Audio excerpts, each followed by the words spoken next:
Hi there, Smart Drivers. Rick with Smart Drive Test talking to you tonight about driving cultures. One of the things that the myth that I want to dispel is that driving in other places is different, or that wherever you think that you are, that people drive crazy or road rage, lots of anger, those types of things. Driving is driving. It's not really that different in different places in the United States, different places in Europe, and those types of things. Yes, there are some nuances, there are some differences to driving, but when it comes right down to it, driving is driving, and the right of way is always given, it's never taken. Depending, the fact that there are road rules, different road rules for different states and different places, it's essentially the same, and it's really not that different. So Mallory, my friend, is here from Nova Scotia. Drive Smart BC. Tim is here, and my friend Joe is here from Toronto.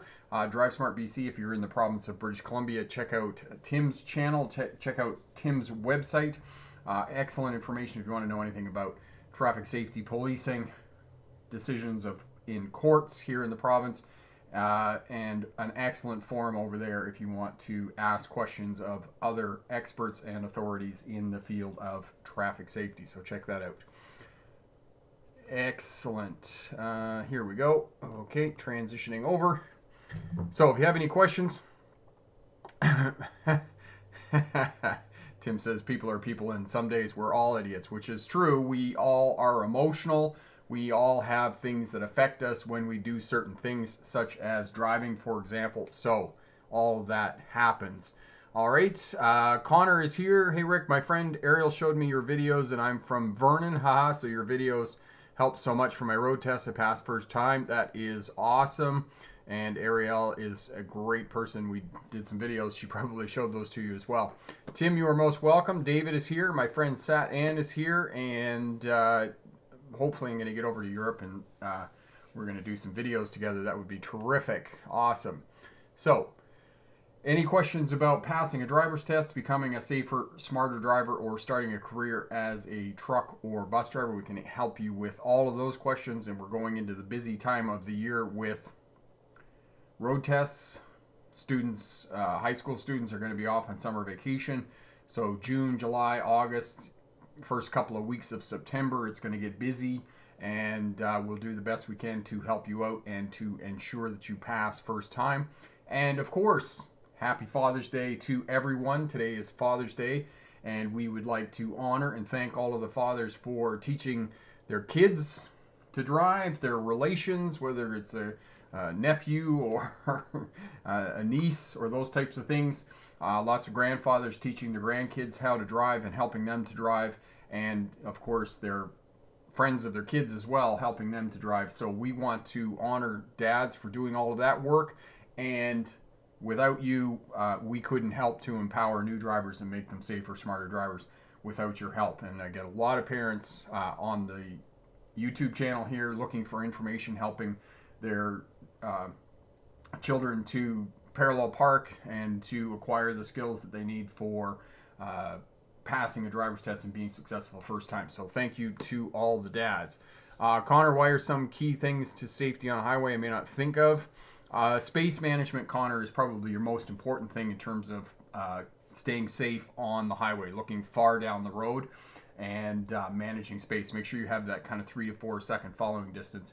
And of course, know the other thing about, especially here in British Columbia where we live in the mountains, this also applies to Idaho, Montana, California, Oregon, Washington State, all in the Rocky Mountains, that trucks are going to slow down on hills. So if you can get around and pass them, know that as well. Trucks, when they get below 40 miles an hour, 70 kilometers an hour, they're going to activate their four-way flashers to indicate to other traffic that they are in fact going slow. Thank you, Mallory, for the Happy Father's Day. That's awesome. Tim, rules are not the same everywhere. One would think we should be the same across North America, but we are not. Yes, I understand. One of the issues with exactly what Tim just said about the fact that the rules aren't the same across North America, because they're not. There are minor differences between states and provinces. For the most part, the rules are the same, but there are minor differences. Those minor differences come from the fact that traffic laws are generated by the state. Traffic laws are generated by the province. They're not under the federal jurisdiction of creating traffic laws. And in Canada, it gets more complicated by the fact that drink driving is charged under the Criminal Code of Canada, and most traffic laws are under the provincial legislation. So that's where it gets complicated. And I was watching videos the other day about lane splitting because I'm very interested in lane splitting now. It's kind of a topic that I'm thinking about. And California is the only state in the U.S. that allows motorcycles to lane split. It's illegal in the other 48 states to lane split. And this is one of the things I'm going to talk about in the presentation. I believe that lane splitting not only reduces traffic congestion within cities and other urban areas, but it also makes motors excuse me, sorry about that. Lane splitting makes motorcyclists safer in cities because they're more visible to other traffic. So when you're driving in cities where lane splitting is allowed, you're able to see motorcycles. Like, oh my God, they're coming up between us. They expect that. The motorcycles are sitting at the front of the queue at the traffic light. So because they're more visible, they're in the consciousness of drivers. Whereas if they're just sitting in traffic like a normal vehicle, they're not as pronounced. They're not in the consciousness of the kind of driving public. And this is one of the things that I found in Spain. So yes, Corey, thanks, Corey, for asking that question. Lane splitting is where the motorcycles move up between the lanes of traffic and move up to the front of the queue and then proceed at the traffic light when it turns green. And the reason for that is because motorcycles and scooters have greater acceleration than cars, so they can take off first. And it just, in my mind, yes, people think, oh, it's dangerous because they're moving through between the lanes of traffic and those types of things. I disagree. There are two benefits to that. And my friend here, Big Mac Sam, happy Father's Day to all the great dads out there. Yes, indeed. Tim says dangerous driving and criminal negligence are federal as well. Okay, so that's good to know that there are other aspects of driving that fall under federal regulation, and I'm sure that's the same in the United States as well, that there are certain violations under traffic. It used to be called vehicular manslaughter, but it's not called vehicular manslaughter anymore because juries were reluctant to convict under that charge, so they changed it to another name. Good point. And rules change over time. At one time, it was illegal to turn right on a red light all over Quebec. Now it's illegal in, actually, Joe, it's Montreal Island. In Montreal, that's the only place. Same thing with the United States. It's New York City, and it's 5 boroughs. So it's Manhattan, Queens, Bronx, Brooklyn, and Staten Island that it's illegal to turn right on a red light. Every other place you can turn right on a red light so long as signs don't prohibit that. Evan, on narrow roads, if there are parked vehicles driving in the middle of the road starting when you're no closer than 2 car lengths, have a park from a parked car so you don't get too close before moving. Yes. Excellent. Beautify, how are you, my friend? Happy Father's Day. Thank you so much. And okay, excellent.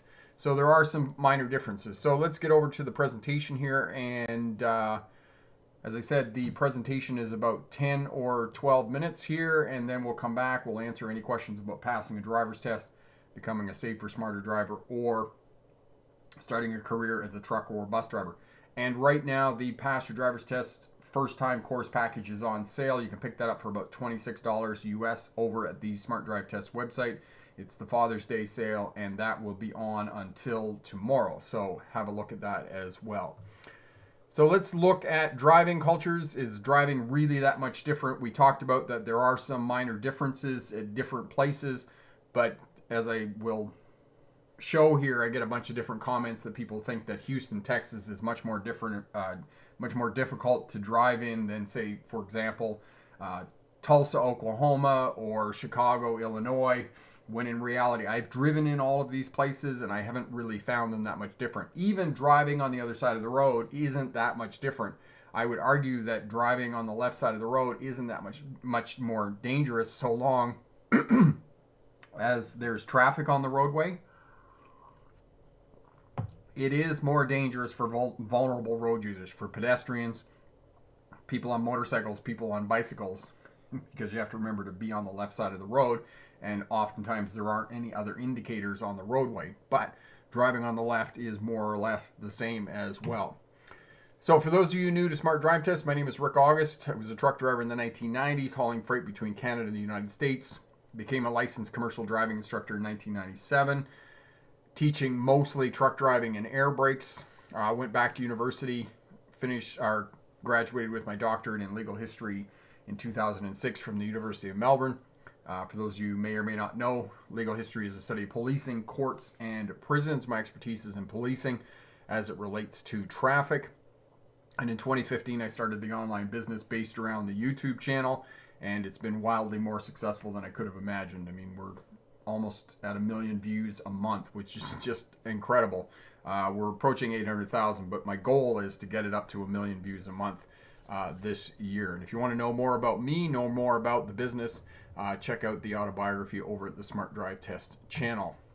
New video this week, lost in Barcelona. As you know, 10 days ago I went to Spain, driving in Barcelona. I videoed my drive from the airport to the hotel in downtown Barcelona. And yes, I was quite tired because I just got off a 24-hour flight.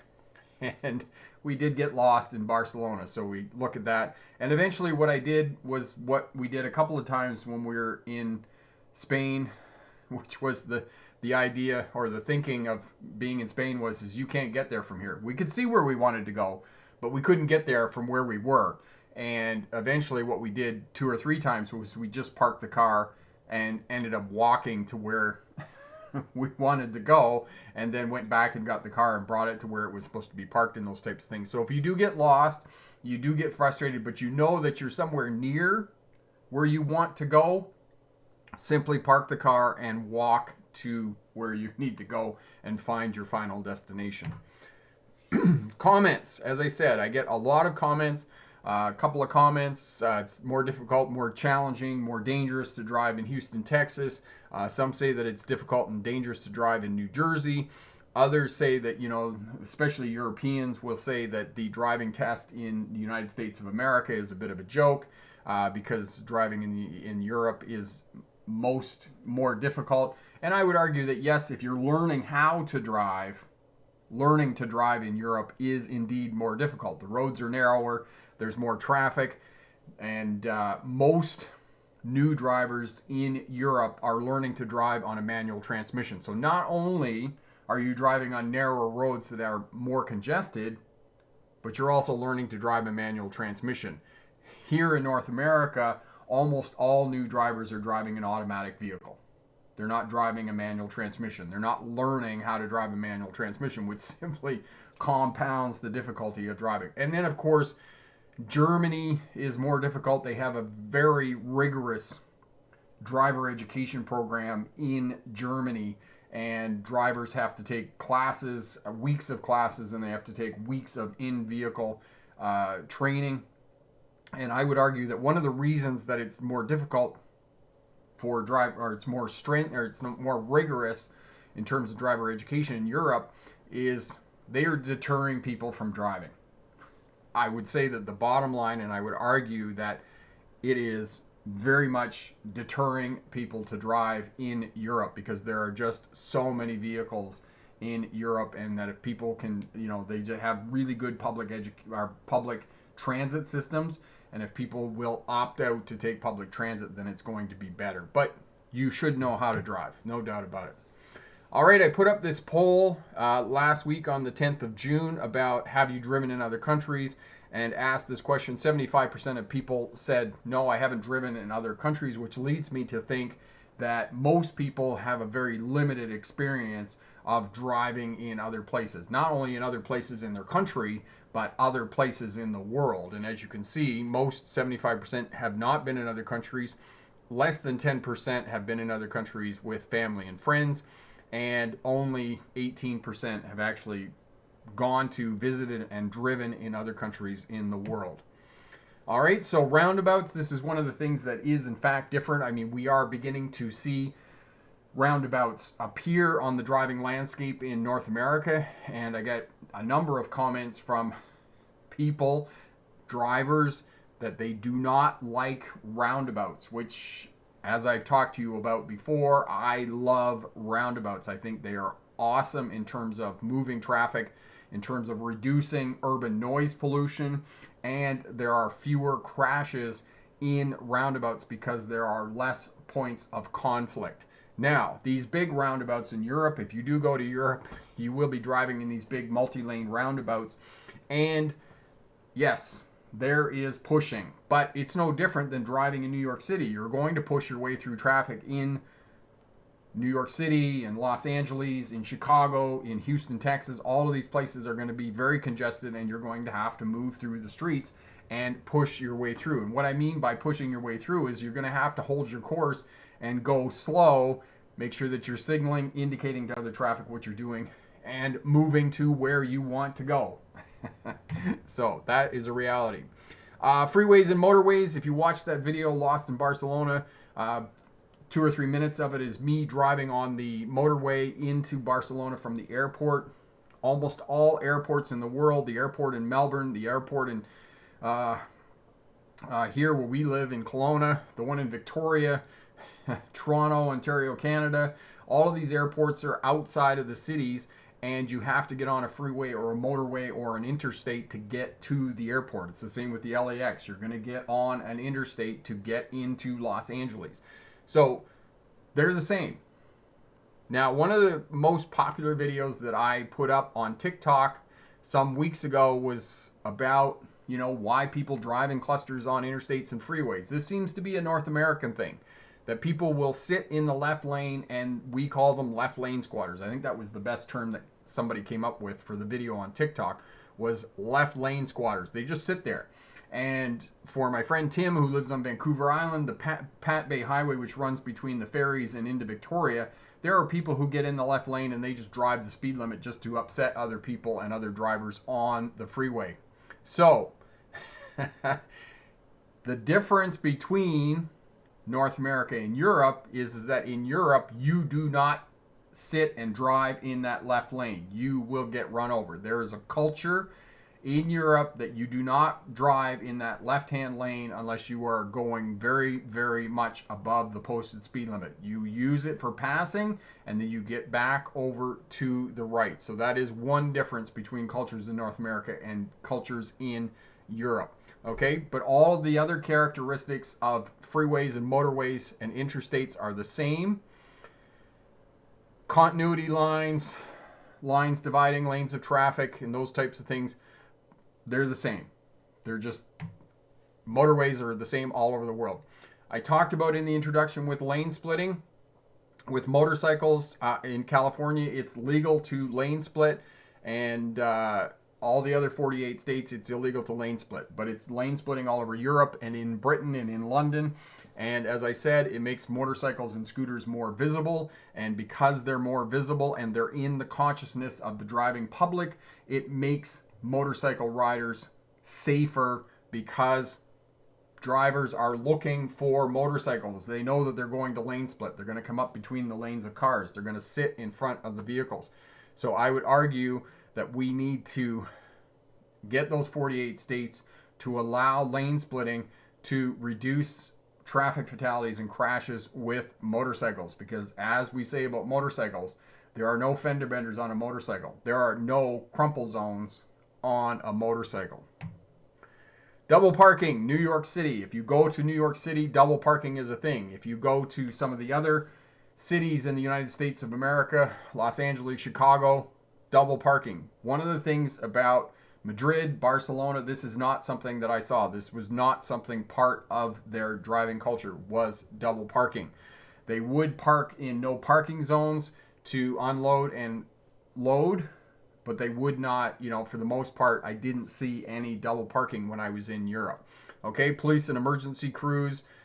There's a lot of these in the larger metropolitan areas, and if you're learning how to drive, you're going to be dealing with police and emergency crews a lot.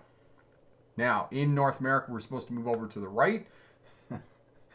Sometimes people don't. In Europe, I didn't notice people moving over a lot in terms of response to emergency vehicles. Okay, so some of the driving cultures, some of the different things that you're going to deal with and experience in different places. If you go to the state of New Jersey, the Garden State in the U.S., you're going to find something called jug handles, which eliminates left-hand turns across oncoming traffic. Roundabouts, as I said, in North America, we're beginning to see these appear on the driving landscape. They are part and parcel of driving in Europe and Australia and other countries in the world. U-turns. There are states in the U.S. where U-turns are something that people do all the time. Here on the west coast of Canada, it's not something that we do, not something that happens a lot, but U-turns are another part of driving culture. Double parking and jaywalking. We have a lot of jaywalking here where I live. There's a lot of jaywalking in most of the cities that I've been in. When I was in Spain, in Barcelona, Madrid, people didn't jaywalk. And it might have something to do with the sheer amount of cars, and as well, the one time that I was kind of walking along the roadway because the sidewalk was very narrow, I got a very stern look from a driver that I was not supposed to be on the roadway. So that's not something that happens. So one of the things, if you are going to drive in different places, you're going to drive in different places in the United States of America, or you're going to go to Europe or Australia, be flexible, improvise, adapt, overcome, because driving is driving. There are some minor differences. The right of way is never taken. It's always given. And even driving on the left, as I intimated in the beginning, it's really not that difficult if there's other traffic on the roadway. So driving revisited, driving in different places really isn't that different. But you can see here there's a lot of lane splitting. There's a lot of cyclists or motorcycles and scooters moving around other traffic in Spain. And as I mentioned, and I'll mention it again because it's important, the right of way is always given. It's never taken. And I know that some drivers, some new drivers are going to be very put off or anxious about multi-lane roundabouts and those types of things. Once traffic becomes congestion, and I've noticed this, it doesn't matter where I've lived in the world, the more congestion there is, the less space there comes, traffic slows down and moves through it. And that's the way that happens in these larger roundabouts when people are jockeying for space and those kinds of things. So know that. Okay, so good luck on your driver's test. And remember, pick the best answer, not necessarily the right answer. So head back over here. Crystal, hello, my friend. Toxic is here. I learned to drive a manual 3 years ago when I was 15, and the tips you gave are the same ones that helped me when I learned. Awesome, and that's great, Toxic. So glad that we could help you out with learning how to drive a manual transmission. Sadan, you haven't driven a truck there yet? No, I haven't driven a truck in Europe. I did notice, though, Sadan, that the trucks were pretty much all the same. They're all cab overs. They all have triple axle trailers. They all have dual rear axles on the truck. There isn't a lot of different configurations. It's not like here in North America, especially here on the west coast of Canada where we live, where we have two trailers. They have different kinds of two trailers. All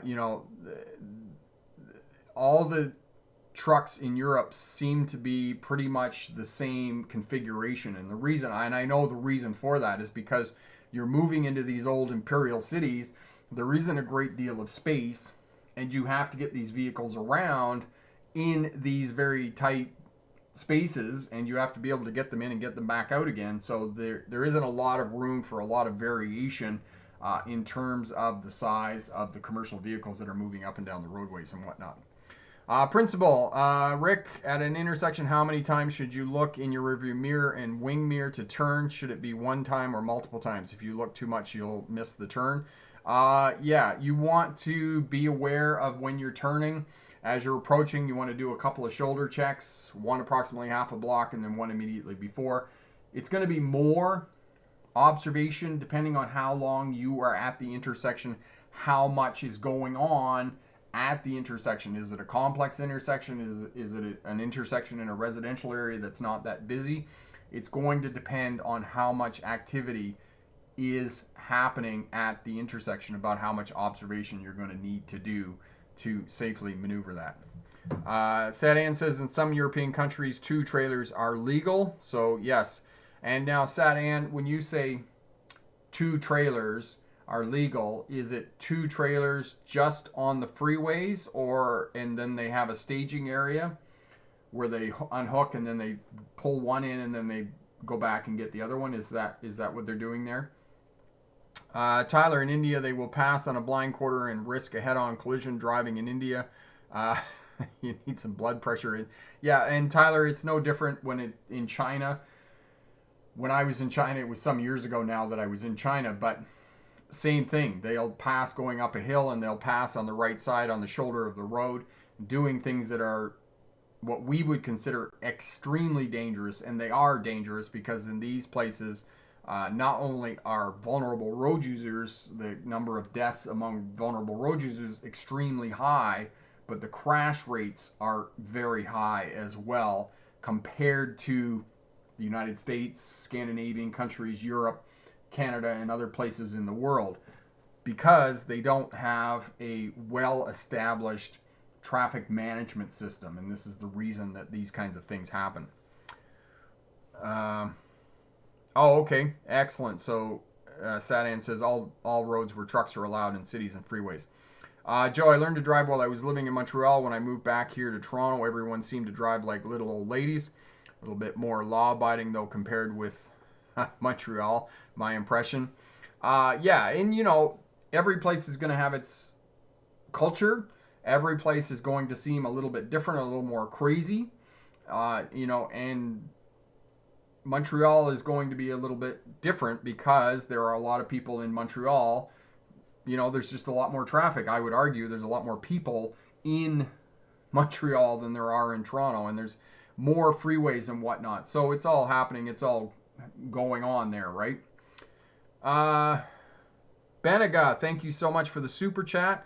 I have your G license in August. Speed of highways will be 80 kilometers an hour. Can you give me some advice? Thanks. Okay, so it's going to be 80 kilometers an hour or the flow of traffic, whichever is less.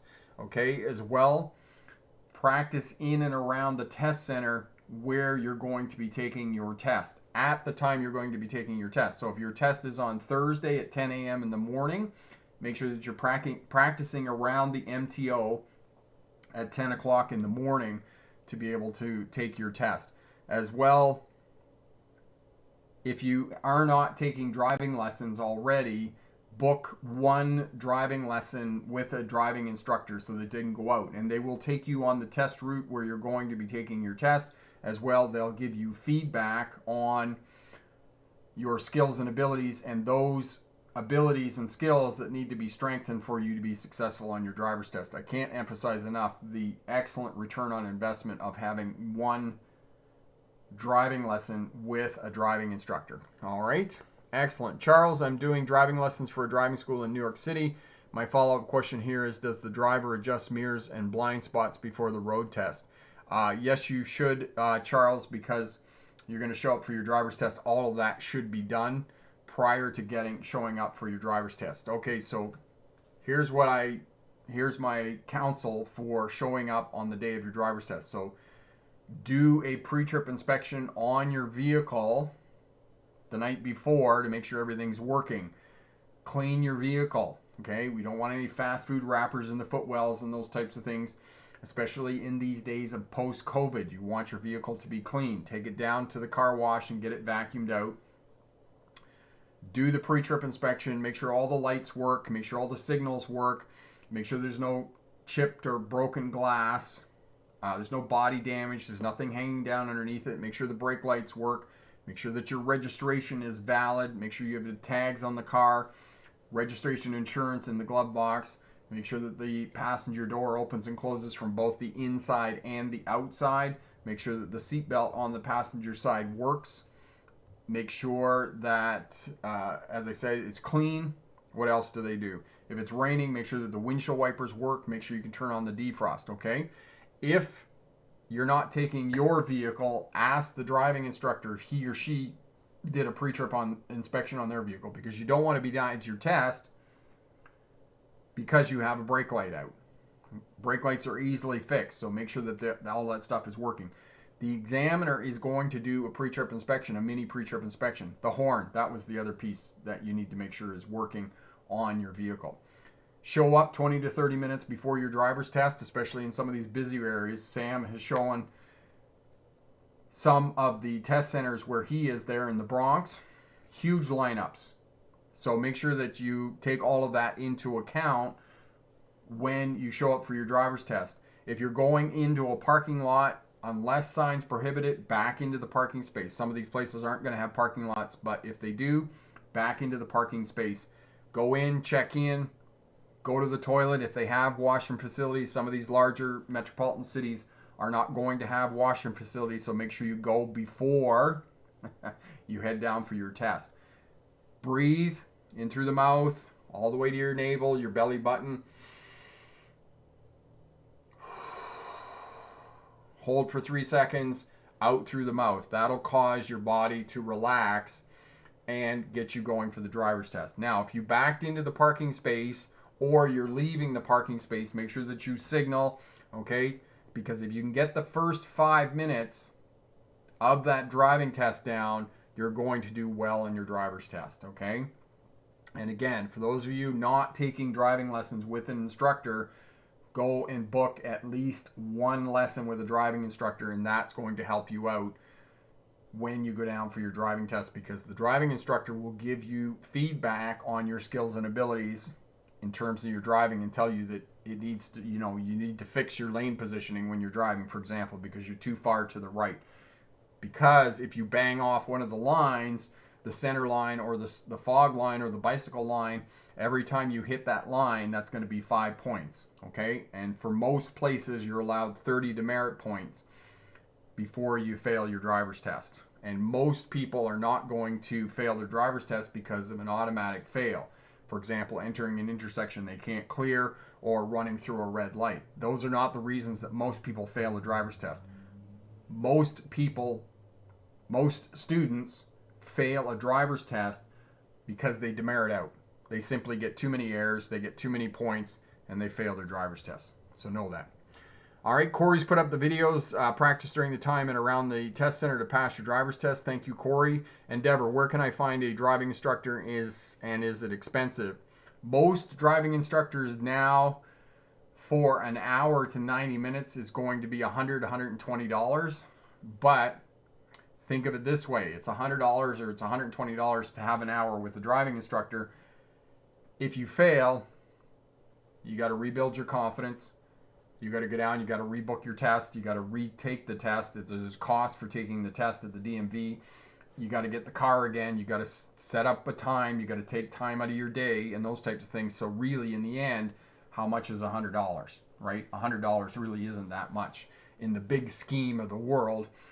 And the feedback you're going to get is going to almost guarantee that you pass your driver's test, because based on the feedback from the driving instructor, he or she is going to say, yes, you're ready to go. You just need to do this, this, and this.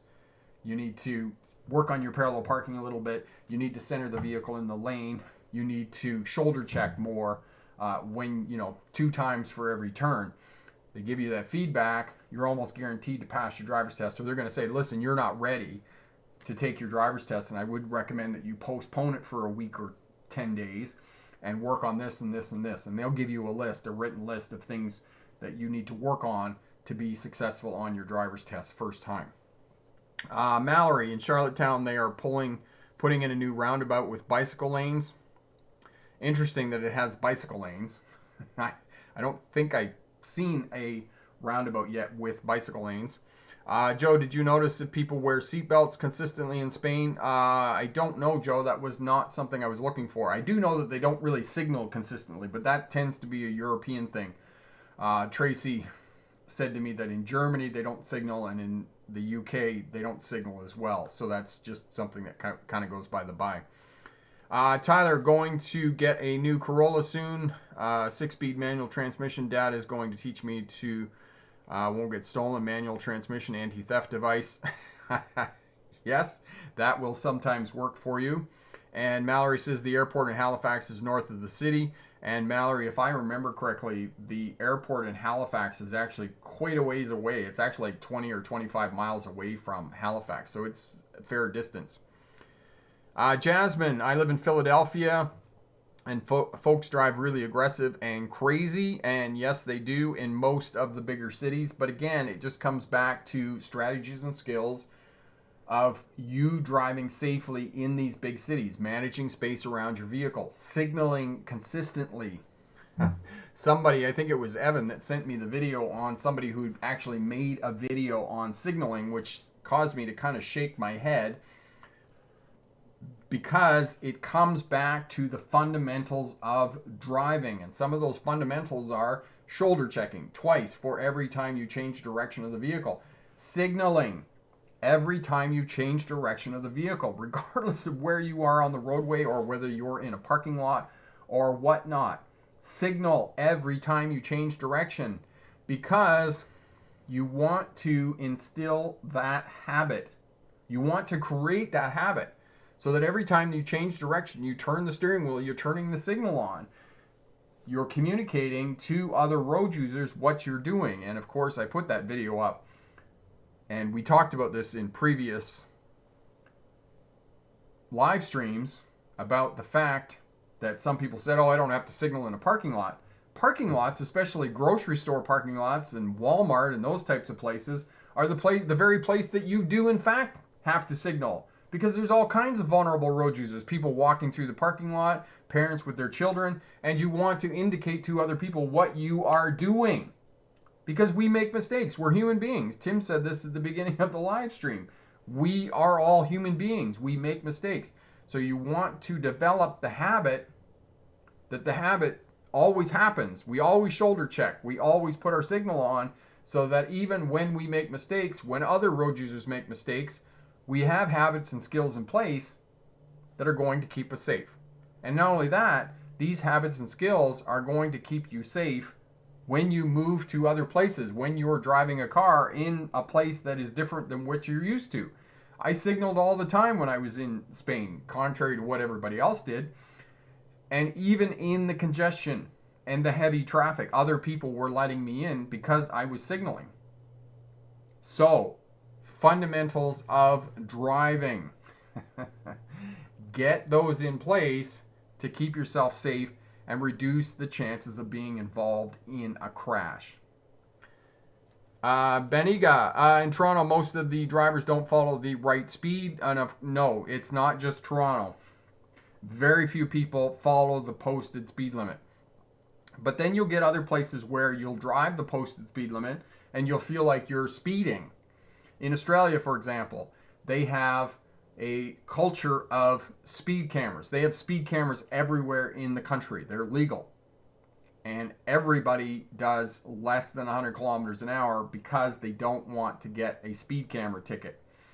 So therefore, when you are doing 100 kilometers an hour, you feel like you're doing 120, because everybody's doing 62 miles an hour or less because they don't want to get a speed camera ticket. So that's another part of the driving culture that is different in Australia than it is in other places in the world. Because other places in the world, speed cameras are kind of a political hot potato, right?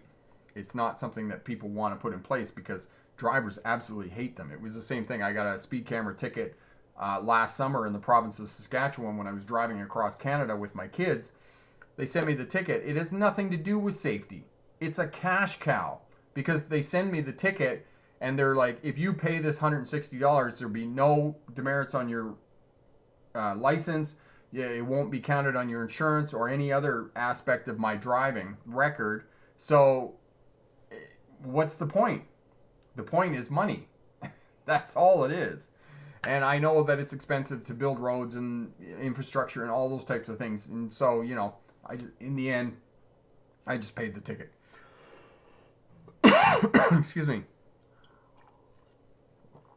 Principle, should you shoulder check on a T intersection with no crosswalk? Principle, yes, you should. Every time you change directions of the vehicle, shoulder check. Look into the blind areas around your vehicle in case something happens. There's a cyclist, a scooter, somebody on a motorcycle who's from Europe who's lane splitting. Shoulder check, shoulder check, shoulder check every time you change directions of the vehicle. It's one of the fundamentals of driving, and I'm going to have to make a video on the fundamentals of driving. Those skills that you want to practice for 3 months so that they become habits. It's the same thing with reversing. I had somebody ask me a couple of weeks ago, I didn't get back to the comment, but they asked me about reversing and why they can't just use their mirrors. Here's what I came up with. Window washers on skyscrapers. They only need one rope to hold them off the side of the building to wash the windows, but every one of them has 2 ropes. One is a fail-safe. It's the same thing. Yes, I can reverse my car just using the mirrors, and yes, we did it in big trucks all the time, but we had a fail-safe. We had another rope. We would get out of the truck, we would do a walk around, we had convex mirrors. It's the same thing with your car. You have a backup camera, you have your mirrors, you look out through the back of the window, you do a 360-degree scan, and you check and observe every vehicle length that you're reversing. The reason for that is that you have a backup. It's the same thing with the window washer on the skyscraper. They have 2 ropes. They don't just have 1 rope. That's perfectly fine. It's just 1 rope. But they have 2 ropes. The reason for it is it's a fail-safe to keep themselves safe. It's the same thing. Use all of the tools that you have at your disposal to keep yourself safe when you're driving. And that's why we want to develop these habits. Joe, people have told me that some taxi drivers in China and Mexico call you a wimp if you buckle up. In a crash with no seatbelt, you're a lethal projectile to everyone else in the vehicle. And you're absolutely right, Joe. It's one of the fundamentals of driving. There was a reason that traffic fatalities plummeted in North America and Europe and other countries in the world when we brought in seatbelts, mandatory seatbelt use. We have reduced traffic fatalities. Same thing with airbags, same thing with crumple zones. All kinds of features on vehicles that have made vehicle occupants safer when they're buckled into the vehicle. Not only that, not only is it going to restrain you in the event of a crash, but it's going to keep you in the seat as a driver where you need to be able to work the primary controls of the vehicle to avoid being in a crash, right? Because you get tossed out of the seat and then you can't drive the car anymore. So you want to have your seatbelt on. Charles, I'm struggling with left and right turns with my driving instructor. My question here, once I make a left or right turns, do I let off the gas? No. Charles, you want to slow to the speed before you make the turn, and then halfway through the turn, you want to accelerate gently out of the turn. One of the things, Charles, that will help you is if you can do more of your slow speed maneuvers, parallel parking, backing into a parking space, and 3-point turns. If you can work on those slow speed maneuvers, those will improve your turns and improve your overall driving. The other piece, if you can get an opportunity to go to a parking lot and work with some cones and do some straight line backing, do some figure eights, some forward figure eights and some reverse figure eights. If you can do all of those slow speed turns, that will help you with your overall driving and help you with your turns, okay? Sean, I passed my G2 on Friday. I messed up on reverse parking, but overall the examiner said my driving was good. So he passed me. Congratulations, Sean. That's awesome that you passed your driver's test there in the province of Ontario. Awesome, awesome. And what did you do to celebrate? And good job. I mean, yeah, sometimes, one of the slow speed maneuvers isn't going to go well, but your overall driving is good, and you've demonstrated to the examiner that you have due care and control of the vehicle in changing traffic conditions. And as long as you can do that, if your reverse stall parking, backing into a parking space, or your 3-point turn isn't great, much of the time the examiner will forgive you for that because they do have discretion, right? And their job is simply to assess whether you have due care and control of the vehicle in changing traffic conditions. If you can demonstrate that, then the slow speed maneuvers, they're, going to show some leniency in those other areas of your driving. And Yeah, there's actually a podcast coming up where we talk about driving examiners and what they're looking for on your driver's test. So look at that. And as well, I'll just mention the podcast, a new episode every Friday at 9 a.m. You can find it on all of your platforms for podcasts. You can find it on Amazon, Google, Apple, Stitcher. And if it's not on one of the platforms that you're looking on in terms of the podcast, the Smarter Driver podcast, send me an email, rick@smartdrivetest, and we'll definitely point you in the right direction. As well, you can find it over at the Smart Drive Test website. Smarter Driver is the menu item, and then just go to podcast, and it will bring it up for you, and you can find it there as well. I just started driving 6 weeks ago, and I've driven 1,500 miles in my driving career. Thanks for all your suggestions. You are so welcome, my friend. Banaga, if you are going for a driver's test, you can't go over the speed limit. You have to drive the posted speed limit or the flow of traffic, whichever is less. So know that for the purposes of going for your driver's test. Epic, my friend, happy Father's Day. Thank you so much. One more about cars outside of the United States, Canada, and Europe. Both left-hand drives and right-hand drives is that stock windshield wipers, right, turn signals, Japanese. Yeah, some of the windshield wipers are on the different sides of the steering column. And I didn't find that so much with cars in Australia or cars in Europe, but I did find it on the buses when I worked for Greyhound in Australia, that depending on what brand of bus you got in, sometimes the windshield wipers were on different sides of the steering wheel, and that could kind of mess you up a little bit, especially when you first got in the bus and were getting going. So Mallory, I've really enjoyed your podcast. Keep up the great work. Mallory, thank you so much for the feedback. That is awesome. Glad you're enjoying the podcasts there. And yeah, I'm very excited about the podcast. It'll be interesting to see what happens kind of over the next year. I know that, I got to give it a bit of time for the podcast to kind of catch on and for people to pick it up and those types of things. But we're doing what we can to promote it and move it forward and get an audience, but it's exciting for sure. Sean, has parallel parking being removed from the G2 test? I was not asked to do it during the test.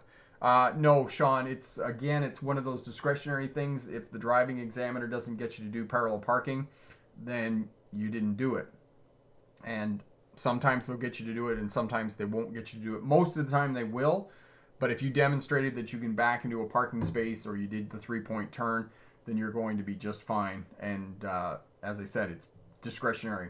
They may get you to do it or they may not get you to do it. But again, it's one of those things that you want to practice, make sure that you know how to do it, and be prepared. But it's not necessarily something that the examiner is going to ask you. Now, saying that, in the state of Ohio, you have to do the Ohio maneuverability test. It's part and parcel of the test. First, you have to pass the Ohio maneuverability test, and then you go out on the road and you do the on-road test. And in the state of Ohio, those are two pieces to the actual driving test. And somebody last week was complaining about the Ohio maneuverability test. The number one reason for failing a driver's test is because you don't know what's on the test. And it seemed to me that this smart driver did not know that the Ohio maneuverability test was part and parcel of the driver's test in the state of Ohio. And they were very upset about it because they kind of went in cold, and the Ohio maneuverability test is not something that you can go in cold to. It's difficult. And even the first time I remember I did it, I went down and did a video and I set that up. It's challenging, but it's a great tool for new drivers to learn how to drive. It's a great tool for them to master the primary controls and to learn where their vehicle is in relation to other things on the roadway. The Ohio maneuverability test, the trick is that you have to stay tight to the driver's side. If you stay tight to the driver's side, the passenger side will look after itself for the purposes of that test. And Corey's put up the video for the Ohio maneuverability test for that. Thank you, Corey. Joe, it's great that Europeans don't put up with people in the left lane doing the exact speed limit. Wonder why we tolerate them here in North America. I mean, Joe, that is the $1 million question. Why is it so different in Europe as opposed to here, where we have left lane squatters? We have, what did Tim call them? Blockers? Left lane blockers? That's totally it.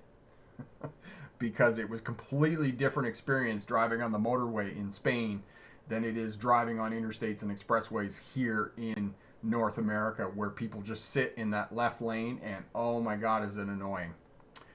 Jim, thanks for your videos, Rick. They have been helping me a lot. That's awesome. So glad that we can help out, Jim. And I took the Ohio maneuverability test, and it was much better than actual parallel parking for me. And yes, it was.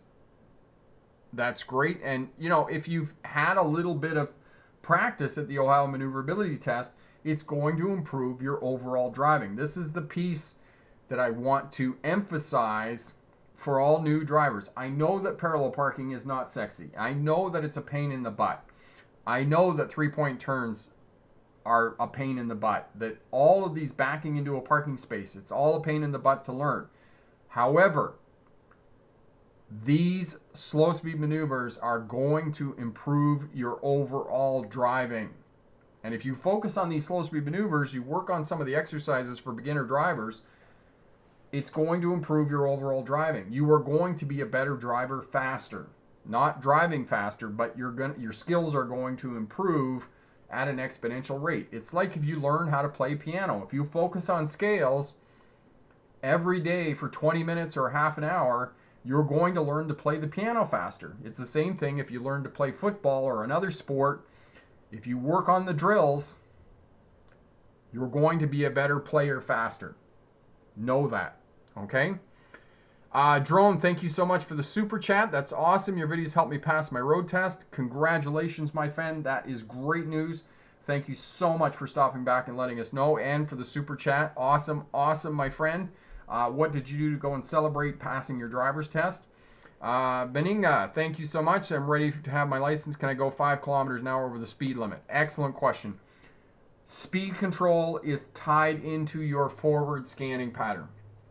You're looking far down the road, in, center mirror, far down the road, both shoulders, in, checking your instrument panel, down the road, left wing mirror, down the road, right mirror. And you're going to do that, repeat that every kind of 10 to 15 seconds.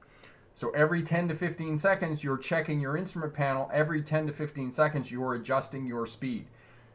Your speed control or your speed management is tied directly to your observation. So know that for the purposes of your driver's test. It's not a matter of going 5 over. It's a matter of how long you go 5 over without adjusting your speed. If you go too long, you're going to not be successful in your test because you're not adjusting your speed, which tells the examiner that you're not observing correctly for the purposes of your driver's test. Tim, have a great night, my friend. All the very best. Make sure you put oven mitts on when you're pulling that pot out of the oven, okay? Don't tell me any more burn stories. Mallory, if you're going to Staples Center in LA, be prepared to sit in traffic for a while. Absolutely. Sadan, relax and ignore. Concentrate on everything that lies ahead. Yes, absolutely. Abigail, why some states do not have parallel parking. Example, California. Abigail, you still need to learn how to parallel park. In Los Angeles, you're going to have a pretty tough time if you can't parallel park.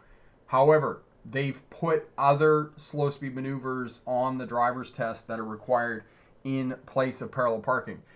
So in the state of California, for example, you have to back up 50 feet along the curb instead of parallel parking. The state of Oregon does that as well on some driver's tests, that you have to back up 50 feet along the curb. The trick with backing up 50 feet along the curb is that you have to stay out from the curb approximately 3 feet so that you have some wiggle room, so when you're adjusting and reversing that you're not going to bang into the curb, because if you bang into the curb, most examiners are going to count that as an automatic fail. So know that for the purposes of backing up along the curb. The only other state that I'm aware of that doesn't parallel park is Maryland. Maryland makes you do 2-point reverse turn, which is basically backing around a corner. So Maryland, Ohio, California, and sometimes Oregon are the only states that I'm aware of that don't parallel park. Now, if you go on the internet, there's a bunch of other states that are listed by some sources, but I don't know how competent they are in terms of whether, in fact, these states don't parallel park. But as I said, the only states that I know of are those 4 states. And Oregon, I would still be wary, and I would still be prepared to parallel park in the state of Oregon. Okay. Sakina says Florida, but Florida, I've heard lots of students have had to parallel park in the state of Florida, so I wouldn't take that information. I would take that with a grain of salt. I would still make sure that I knew how to parallel park if I was taking my driver's test in the state of Florida. Okay. Beauify. Hi, Rick. My road test is coming up in August. I need help on right turns and shoulder checks, please. Corey will put up the video for you on right turns. Shoulder checking. It's simply 90 degrees in the direction that you're moving the vehicle. All right. And also the video on shoulder checking as well. Corey will put that up for you as well. And that will help you out in terms of doing that.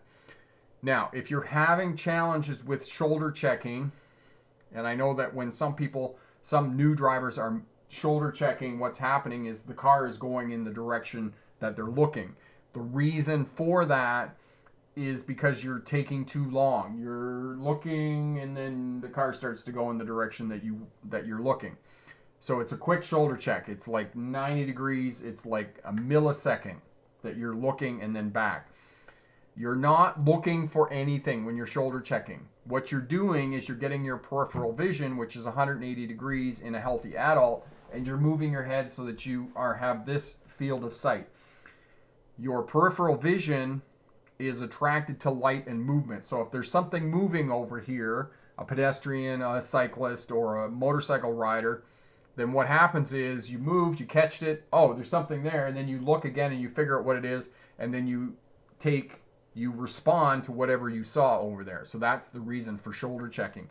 And I've had people ask me why we shoulder check when we're driving up to the intersection, because didn't we see it when we're driving up? No, not necessarily, because you may arrive at the intersection, you stopped, and then the pedestrian stepped off the curb beside your car and was kind of walking around because you had a weird position or whatever the traffic situation was, or a cyclist rode up because you blocked the bicycle lane for whatever reason, and they're up here on this side, and you decided that you're going to move that way a little bit. Well, you need to check.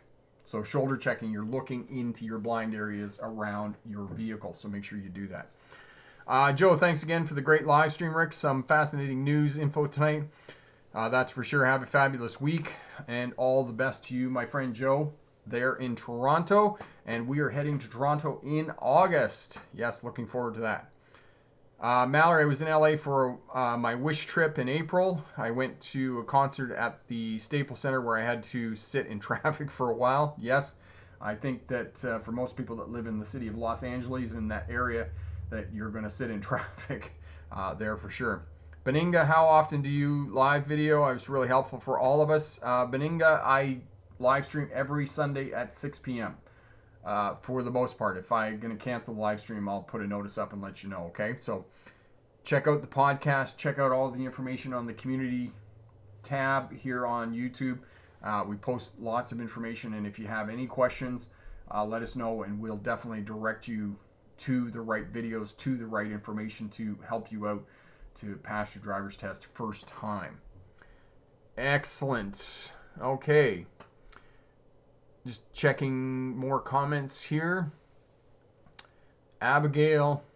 All right. So I just want to emphasize that driving different places, yes, it's going to be different, but driving is driving. And the point that I want to emphasize, the right of way is never taken. It's always given. And the same thing when you get into these multi-lane roundabouts that you're going to find in Europe and Australia and other places in the world, that you got to kind of push your way through, because especially if you're not familiar with the area that you're driving in, you're going to get lost. You're trying to follow your GPS, and the GPS says go right, and it's sometimes it can be a little bit confusing about, which right do I take? And sometimes you're moving across lanes of traffic, and if you're moving across lanes of traffic, you got to go slow to give other traffic and road users time to react so that they're not going to plow into you, because they're not expecting you to do something unpredictable. And again, I advocate for lane splitting with motorcycles and scooters because it makes them more visible in the public consciousness that people are thinking about motorcycles, they're thinking about scooters, they're going, oh, where's the motorcycle, where's the scooter? And I believe that it's going to reduce traffic fatalities and traffic crashes with motorcycles and cars. Principal, do you have any videos on corrective actions when you do see someone in your blind spot, like different scenarios? Principal, I don't have any of those, but good suggestion for a video for sure, and I'll put that on the list of things to do. What's the best way to move under the crawling speed in first gear for parking in a manual car? Sometimes I hold the bite point and use the brake. Sometimes I get the car moving and then clutch in. Okay. So I know exactly what you're talking about, So the best way to do that is to manage speed better in front of your vehicle. Have more speed, and then you can just go on the crawling speed in first gear. I usually find that works well as for driving. The other thing is just stop and wait. Okay. RSV, can you make a video featuring Quebec students? Would be super interesting. RSV, I am going to be in Quebec in August. We're going for a vacation there. I'm also going to shoot some videos when we're there. So yes, definitely I will do some videos there in the province of Quebec for you. That would be awesome. All right. Excellent. And Mallory says she was in Los Angeles in April 2004. We're going to leave it there for tonight. Thank you so much for all of your fantastic questions. Really, really awesome. Congratulations if you passed your driver's test in the last couple of weeks. And if you have a driver's test coming up, good luck on that. And remember, pick the best answer, not necessarily the right answer. Have an awesome night. Bye now.